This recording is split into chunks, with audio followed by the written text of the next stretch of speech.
So brain system stands for the B is body. So the body piece is what we were talking about earlier: nutrition, eating right, taking your supplements, exercise, sleep, all those lifestyle things. That's foundational. Okay, so that piece has to happen first. And then R is releasing. And releasing the mental chatter or the emotional baggage or the trauma that actually got stuck in the spaces of the brain. So this is the childhood abuse. This is the whatever happened when you were 6.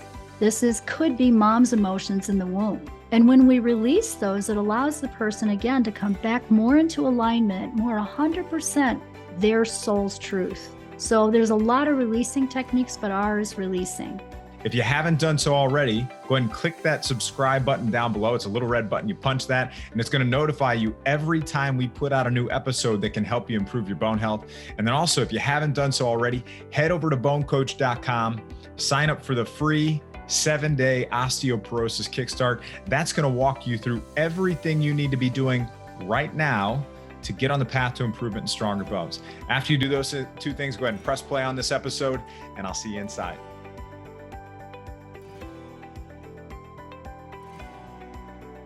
Welcome to this episode of the BoneCoach Show. Joining us today to explore stress reduction, healing energy, and healthy bones is Dr. Louise Swartswalter. Dr. Louise Swartswalter is a naturopathic frequency medicine doctor, transformational coach, speaker, mentor, and healer serving women and men around the world. She is the creator of the Brain Soul Success Academy and the Brain System, a unique multidimensional system that works on the body, mind, soul, and energetic field all at the same time. Dr. Louise has 30 years of experience helping people achieve optimal brain power and success in life and business.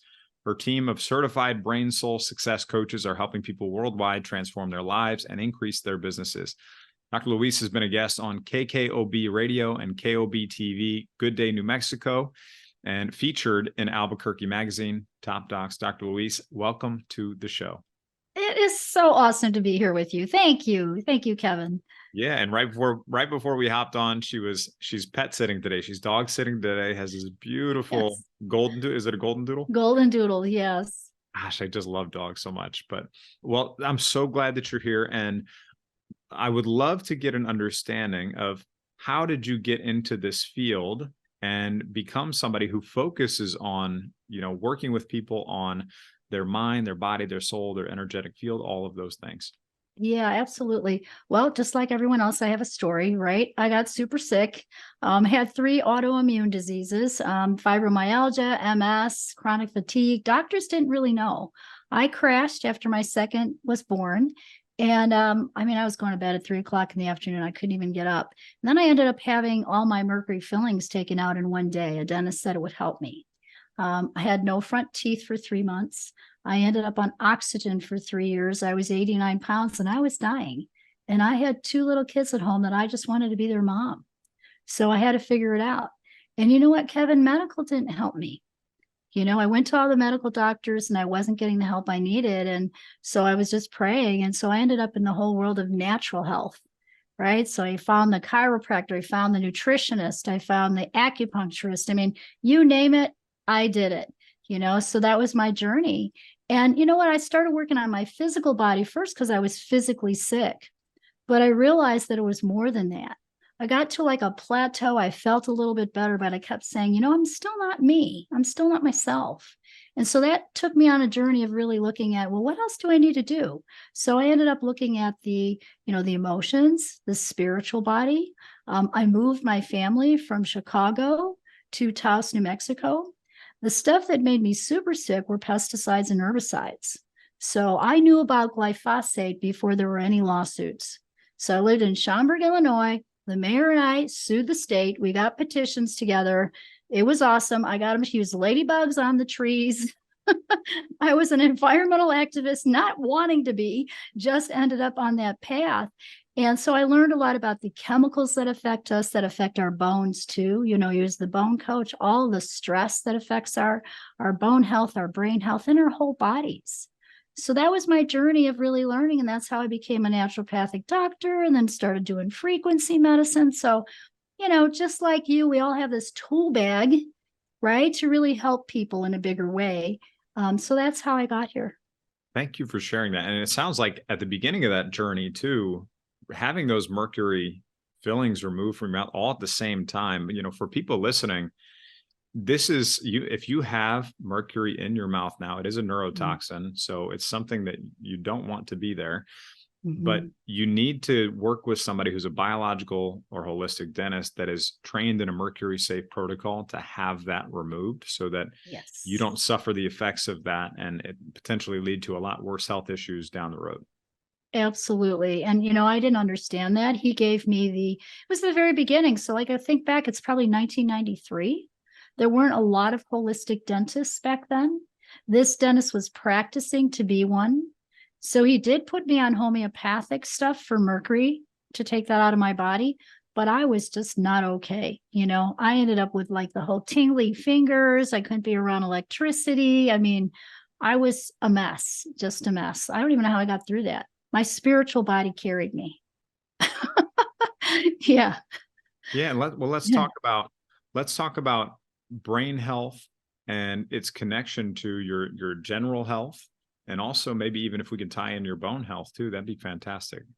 Absolutely. Well, your brain is your master control tower, right? So it is the master control of your whole entire body.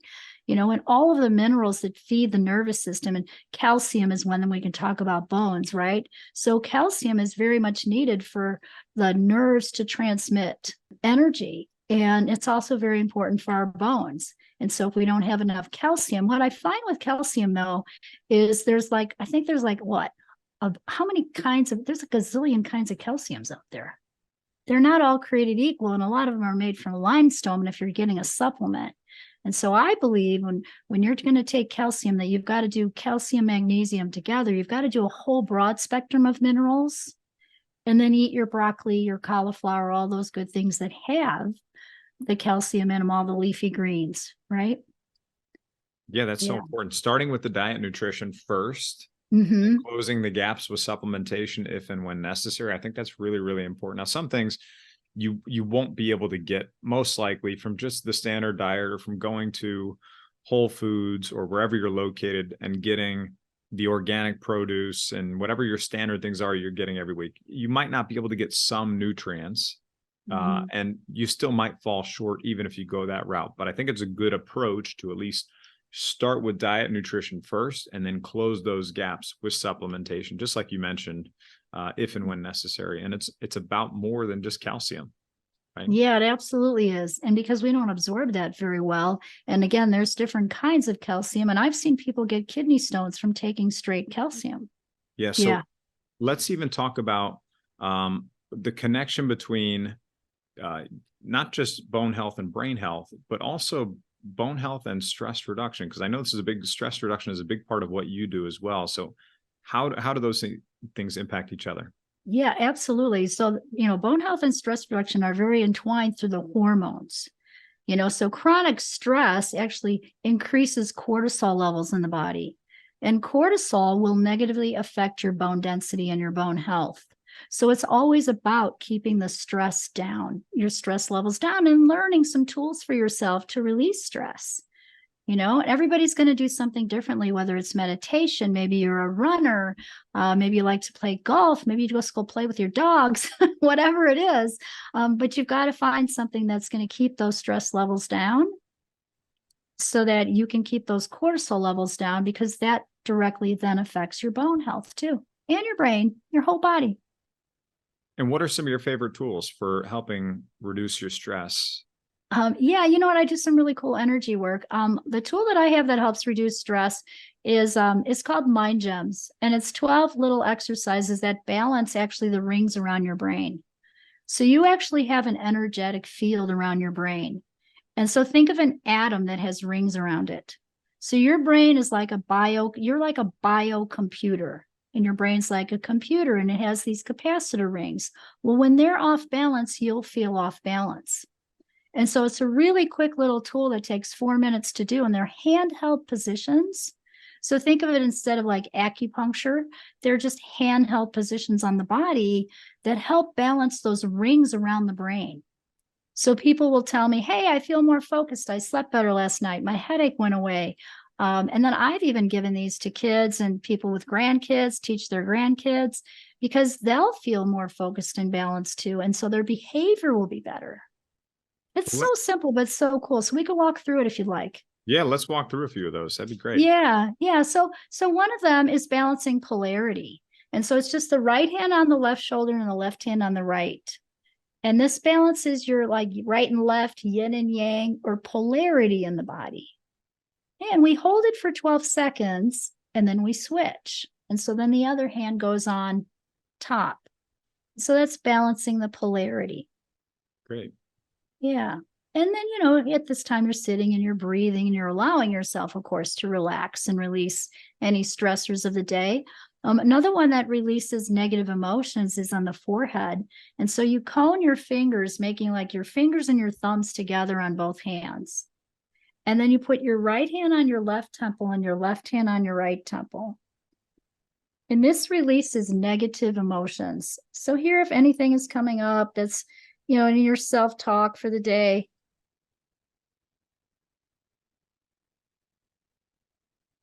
by the way, and then we switch that one as well. That feels good, doesn't it? For those on the podcast, we're demonstrating this live too. Yes, we are. Hey, it's Bone Coach Kevin Ellis. I want to take one more minute to talk about if you are somebody who was newly diagnosed with osteopenia or osteoporosis, and you're at a point where you're stressed, you're worried, you're overwhelmed, you have no idea where to start or how to get started getting confident in your plan. I want to tell you about the Stronger Bone Solution Program. Over 5,000 people have come through this Stronger Bone Solution Program, and it walks you through the exact process you need to fill in the missing pieces, uncover critical things in your plan that you may not be aware of, and help you make modifications, adjustments, and tweaks to get you to the place where you're building stronger bones. I want you to get confident in your plan so that you can focus on living life and enjoying the life that you deserve with the people you love most. So if that's where you want to be, head over to bonecoach.com/apply and apply for our Stronger Bone Solution Program right now. I'm Bone Coach Kevin Ellis. I want to see you inside this program. I want to help you get on the path to improvement and stronger bones. Hope to see you inside very soon. Let's get back to the episode. So what you're doing for that one is, again, your fingers are coned with your fingers and your thumbs together, and you're putting your right hand on your left temple and you're crossing over, and your left is on your right. And then when I say switch, what you're doing is just kind of putting the other hand on top. And so you're crossing midline. And it's really important when we cross the corpus callosum, what's happening in the middle part of your brain is it's balancing right and left brain. So when you have a balanced right and left brain, you can use both your intuition. I would say you can do intuition and QuickBooks. You can have that logical brain as well as that intuitive brain really functioning at its peak. And so that's why that's important. Another one I used to even teach the students when I was a special ed teacher is coning your fingers, and on the back of your head, on the occiput, it's called, the right hand's on the left and the left's on the right, and you're crossed behind your head. This clears fear and it switches on your brain. So this is a really good one to do, like before you take a test, you're going to go and get on a podcast or go for an interview. Yeah, or go speak. And so you hold it for 12 seconds and then you switch. And you'll notice there's 12 of them. And when you do all 12 of them, you literally feel more relaxed, more balanced, more centered, and more focused. That's great. Maybe we can link to this resource for people in the show notes too. Yeah, absolutely. Yeah. And then I know you've created this system to address the whole body. What does the brain system stand for? Yeah, so brain system stands for, the B is body. So the body piece is what we were talking about earlier: nutrition, eating right, taking your supplements, exercise, sleep, all those lifestyle things. That's foundational. Okay, so that piece has to happen first. And then R is releasing, and releasing the mental chatter or the emotional baggage or the trauma that actually got stuck in the spaces of the brain. So this is the childhood abuse. This is the whatever happened when you were 6. This could be mom's emotions in the womb. And when we release those, it allows the person, again, to come back more into alignment, more 100% their soul's truth. So there's a lot of releasing techniques, but R is releasing. even ancestral trauma. I'm finding today, Kevin, that more people, I think it's because of COVID, more stuff is coming up for people. The old fear, the old rejection or betrayal. It can be great grandmothers, but if it's in your brain and in your energy field, it's going to inhibit you from really like being your best self. So I love clearing that stuff. And you'll watch people's faces change. We do before and after pictures because people look like they had a facelift. It just goes, because all the stress kind of goes away. It's really fun. So that's the releasing piece. A is aligned with spirit.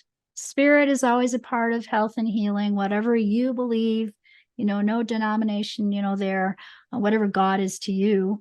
And then I is integrate your brain frequencies to your soul's true purpose. Okay, your brain frequencies to your soul. And N is the new program. And the new program piece is actually this energy work that reboots and rewires your brain with where you want to be now, what your goals or intentions are.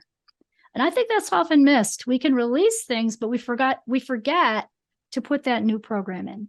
And oftentimes people are doing a lot of other things in their health too already. I mean, they may be coming into this health journey from day one, not know how to do anything, but a lot of people have already started to do some diet, nutrition changes, some exercise. Maybe they're working with somebody on their hormones.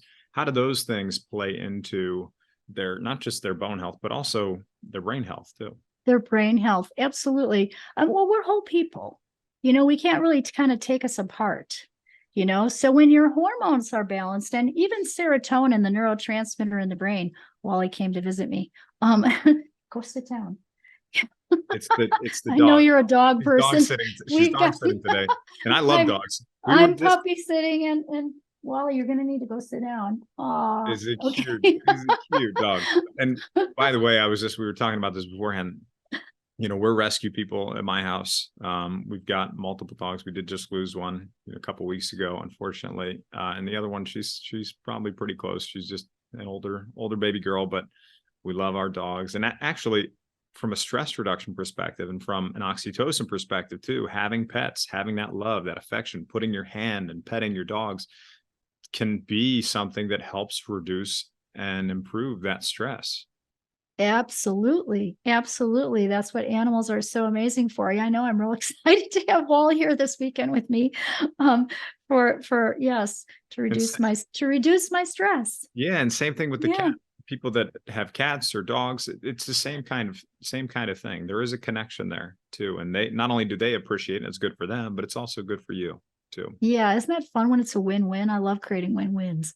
Yeah, it's really good. But yeah, some of the hormones involved are like cortisol, and the parathyroid hormone also influences, bone health and metabolism and that stress response. Actually, I have a question for you. I'm thinking about the parathyroid hormone. I see older women who have difficulty with that parathyroid hormone and balancing calcium all the time. And I'm very curious about that. And even people who've had surgeries and have had their parathyroid removed. What do you know about that we can share here too? Yeah, we actually just, the very last episode that we just did was on hyperparathyroidism, primary hyperparathyroidism, secondary hyperparathyroidism, calcium levels. If you have a tumor, a benign adenoma on one of your parathyroid glands, and if your blood calcium levels are persistently above 10, right, that there could be something there that needs to be addressed, even if you do have normal PTH, but especially if that PTH is elevated too, you need to get that investigated, right? That is definitely a contributor to bone loss and osteoporosis. And it's something you need to be aware of. So if you go back and you look at your blood work, your lab work, and you see that your calcium levels are persistently elevated, 10, even in the low 10s, mid 10s, the 11s, you need to investigate hyperparathyroidism as a contributing factor to your bone loss. Oh, that's really good. I'm so glad I asked that question. That's really, I bet there are people that are going to go back and look at their lab work right now and be like, wow, you know what? Over the years, even this could be a contributor. And if you do, there are places you can go, you can look up resources for hyperparathyroidism too, and I'll leave that for that episode primarily, but the Norman Parathyroid Center is one. that is probably one of the best in the world that you can go to, and that's I think it's in Florida. So Awesome. we'll leave the rest of the details for the other episode, but it's an important piece for sure. It's an important piece for sure. Yeah. And I'll see that in older women. Also, what I'll see is lead displaces calcium.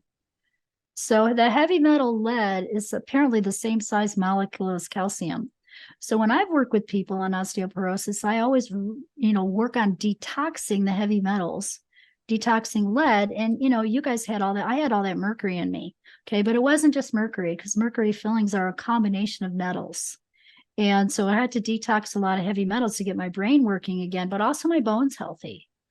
Yeah. And then I believe that we also have to have a little bit of estrogen to build our bones too. And so when we have declining estrogen, we need some, and yet there's a balance there that has to happen. You've got to work with your doctor on that, because not all women can take estrogen, especially if you've had breast cancer or anything like that.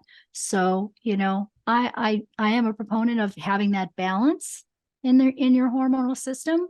But it's definitely something you want to check out for you individually, because everybody's different. Yeah. I mean, having that hormone conversation, it's unique to each individual, but estrogen can help with prevention of bone loss. Testosterone, progesterone, DHEA can help with support the bone building side of the process. But it's individual for everybody. So you need to work with a practitioner who really understands that and can help you specifically in your situation. And we have people on our team that can help with that too. But I would say those are really important parts of this picture. Right? Hormones play a role, but the other pieces that we're talking about here today, stress reduction, so important for your bone health too. Yeah, absolutely. Absolutely. And so many people have osteoporosis today, or osteopenia, and then the osteoporosis, right? So it is going to be really important. Exercise is important too. So we definitely want to do those weight-bearing exercises and make sure you get some exercises to build those bones. And again, I almost feel like this is even more important as we get older. I'm finding that as I get older. I mean, I exercise. I'm kind of a jock. I hike here in the mountains of New Mexico, but I'm finding I have to do the little 3-pound or 5-pound weights more now than I did before. I don't know. Yeah. So that I think is important too. Hey, it's Bone Coach Kevin Ellis. Thanks so much for tuning into this episode of the Bone Coach Show. If you're finding it helpful, please leave a positive rating and review. Hit that like button, subscribe to the podcast or the channel. That lets us help more people and reach and serve more people. And it also lets us know that this is helpful to you on your journey to better health and stronger bones. And then also, right down in the show notes, you can actually find a link to my free Bone Healthy Recipes Guide. That's going to give you access to some amazing and delicious recipes to support your journey to stronger bones. And then also, we have a link to my free Stronger Bones Masterclass in the show notes too. And that is the 3-step process that has helped people in over 1,500 cities around the world get confident in their plan for stronger bones. Over 110,000 people have taken part in this, and it's been really, really helpful for them. And I want you to have free access to it too. So add your name and email right down there in the show notes, get access to that free Stronger Bones Masterclass, and let's get you confident in your Stronger Bones plan today. Exercise is a must. I talk about this a lot. You can do all the great things from a diet nutrition perspective. You can resolve your digestive issues. You could figure out if you have primary hyperparathyroidism, and if you have a tumor, if you have other causes contributing to that loss, you can figure all those things out. But if you do not provide the stimulus that your bones need to become stronger, they're not going to become stronger. So you've got to have the weight-bearing exercise. Dr. Louise, she just talked about she does hiking. Right? Hiking is one form of weight-bearing exercise. Weight-bearing exercise are things that your body and your bones, you're doing on your feet, and your body and your bones have to work against gravity to keep you upright. So they're placing that good, healthy stress on the bones. And it doesn't have to be formal exercise for it to necessarily be exercise, right? Hiking, gardening, playing with the kids or the grandkids, dancing, yoga, Tai Chi, Pilates, Qigong, all those kinds of things fall into that. And you have to also have that other side of the picture, which is the resistance training and the muscle strengthening part too, and incorporating those together. And I know that's also good for brain health too, as well. Absolutely. You got to get that oxygen going to the brain. So that's the, the circulation that's going to help circulating all those hormones, as well as getting the oxygen to the brain. And then our brain actually rejuvenates overnight. So it's called, that's the scientists are now calling it, and doctors calling it, the glymphatic system. So it's a combination of sort of the lymph and the circulatory system. And so at night, your brain replenishes itself. So getting good sleep is so important as well. So if you're not on a regular sort of sleep schedule, get yourself there. Find a way to I do like muscle testing. I don't know if people know what that is. It's called kinesiology, but people will ask me and I'll say, let's muscle test the optimal time for you to go to bed and the optimal time to wake up. Let's find it out, so we can find that out, and then you'll know, and then you can target that so that you are getting off that computer. I know this is kind of my thing. I stay on the computer too long. Getting off that computer a certain time at night, right? Turning the TV off, relaxing, chilling, having a good bedtime routine is important as well. So important. Setting up that routine. I mean, being consistent is really important. One of the things that, I personally use an Oura ring, right? I use nice. And that can help with tracking your sleep, and what gets measured gets improved, and you'll continue to focus on those things that you're measuring. So I look at things like that, and I make sure I'm kind of in line with what the recommendations are for what time I go to bed, what time I wake up. When you're waking up, make sure you're getting that sunlight on your eyeballs. Get out, get it on your skin, do some activity, take a little cold shower in the morning. I love taking a little cold shower in the morning. But that kind of stuff, exercising in the morning too, that kind of stuff is going to help your body know, hey, it's time to be awake. It's time to be active. And then the same thing Dr. Louise was talking about, as you're winding down at the end of your day, try not to eat big, heavy meals in the evening, right? Because that can be really hard for you to try to process all that food as you're trying to go to sleep. So if you eat a big family meal right before bedtime, and you've got all that fiber and fat and stuff that you're trying to digest, it's probably going to disrupt your sleep. If you move that up a little bit earlier, that could even help too. Yes, that's a really good suggestion. I do a lot of Hannah Kroger's work. She was the grandmother of natural health, and she said your biggest meal should be lunch, should be midday, and then have a smaller meal at dinner. Yeah. So I now that I'm home, I had an office. I sold my office. Now I'm home. It's so awesome. I can do that. So I love that part. Absolutely. But yeah, getting a good bedtime routine for yourself, good consistent bedtime routine. Meditate, pray, read a book, whatever it is, you can do at night. Do hot at night. Like I'll take a sauna. I have a dry heat sauna in my garage. So I'll do the sauna at night. And then, like Kevin said, do your cold shower in the morning. All right. So cold in the morning, hot at night. And I know, just to come back to the brain health piece too, I know you have something called the Brain Soul Success Assessment. I want to make sure I link to this in the show notes, but do you want to share with people what that is too? Yeah, absolutely. So in the assessment, what we're going to do is look at some of your biggest brain blocks. What's really blocking you from achieving your goals? Whether it's a health thing, whether it's a business thing. And so we take a look at that. And then I do clear the brain and the soul. So we clear the trauma that got stuck in the spaces of the brain. So I can intuitively go in and figure those out for people, and you'll leave feeling differently. People say it's like having 16 years of therapy is like one session with you. Yeah. I'm like a little medical intuitive detective. And I'm training people to do this now. And it's so cool to see they can do it too. Yeah. So I have certified coaches in this as well. Wonderful. Well, I want to make sure everybody knows where they can find you. So I want to make sure we link to that in the show notes as well. So LouiseSwartswalter.com/brain soul success assessment, right? I'm going to link to that in the show notes. Yes. Any other places that you want to let people know where they can find you at? Yeah, absolutely. You can find me on Facebook. You can find me on Instagram, and again on that website. And then depending on when this airs, we've got a new website coming out. It's going to be brainsoulsuccess.com. So I have a feeling I'll be doing both for a little while. So you can find me there as well. Wonderful. And for everybody listening, you can find all the resources, show notes right down below, or in the podcast show notes below. And I want to thank everybody again so much for their time, and Dr. Louise, you as well. We'll see everybody in the next episode. Hey, it's Bone Coach Kevin Ellis. Hope you found that episode helpful and that you enjoyed it. Just one last reminder, if you haven't done so already, head over to bonecoach.com, sign up for your free 7-day osteoporosis kickstart. It's going to tell you everything you need to do to start getting on the path to improvement. Hope you found this helpful. I'm your Bone Coach Kevin Ellis. I'll see you soon.